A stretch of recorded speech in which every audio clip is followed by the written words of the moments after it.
Hello বন্ধুরা, কেমন আছেন? আশা করি সকলে ভালো আছেন। তো আপনার মাঝে চলে আসলাম আরও একটি ভিডিও নিয়ে। তো আজকের ভিডিওতে আপনাদেরকে দেখাবো আপনাকে ফোন করে কেউ বিরক্ত করলে তার নাম্বার ব্লক না করে কীভাবে তার কল আসা বন্ধ করবেন।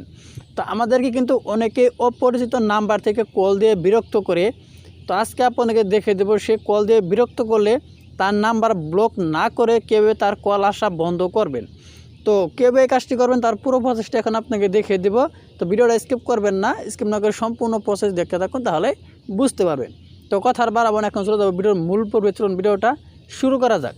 তো আপনাকে যদি কেউ কল দিয়ে বিরক্ত করে তো তার নাম্বার ব্লক না করে কীভাবে কল আসা বন্ধ করবেন। তো এটা করার জন্য আপনি প্রথমে চলে যান আপনার ফোনের ডায়াল প্যাড অপশনে। তো আমি আমার ফোনের ডায়াল প্যাড অপশনে চলে আসলাম। ডায়াল প্যাড অপশনে আসার পর আপনার এখান থেকে যার নাম্বারটা আপনি বন্ধ করতে চান কল আসা, তো তার নাম্বারটা আপনি সেভ করে নেবেন।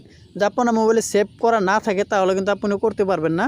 তো তার নাম্বারটা আপনি প্রথমে সেভ করে নেবেন, আর যদি সেভ করা থাকে তাহলে তো ভালোই। যদি সেভ করা না থাকে তাহলে আপনি সেভ করে নেবেন। তো সেভ করার পর আপনি ওই নাম্বারটার উপর ক্লিক করে দেবেন। ওই নাম্বারটার উপর ক্লিক করার পর একটু নিচের দিকে স্ক্রল ডাউন করবেন। করার পর এখানে আপনি দেখতে পাবেন এমন একটি লেখা কিন্তু শো করবে, সেন্ড টু ভয়েস ইমেল। তো এটা যদি আপনার বন্ধ করে দেন তাহলে কিন্তু আপনার তার কোনো কলই কিন্তু আপনার মোবাইলে আর আসবে না, এবং কি বন্ধ দেখাবে বা ব্যস্ত দেখাবে, এমন কিছু দেখাবে। তো এই সেটিংসটা আপনি যদি অন করে দেন, এটা যদি বন্ধ থাকে তাহলে এটা এবার অন করে দিবেন। অন করে দিলে কিন্তু আপনার যত ফোনই দেখ আপনার মোবাইলে কিন্তু কোনো প্রকার কল আসবে না, এবং কি এই নাম্বারটা কিন্তু আপনার ব্ল্যাক লিস্টেও পড়বে না। তো আপনি কিন্তু চাইলে যখন তখন সেটাকে আপনি আবার সারাইতেও পারবেন। তো এই ছিল মূলত আজকের ভিডিওর মনে বুঝতে পেরেছেন যে নাম্বার ব্লক না করে কীভাবে তার কল আসা বন্ধ করবেন।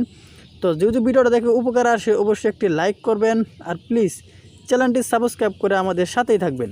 তো সবাই ভালো থাকুন, সুস্থ থাকুন, খুদা হাফেজ।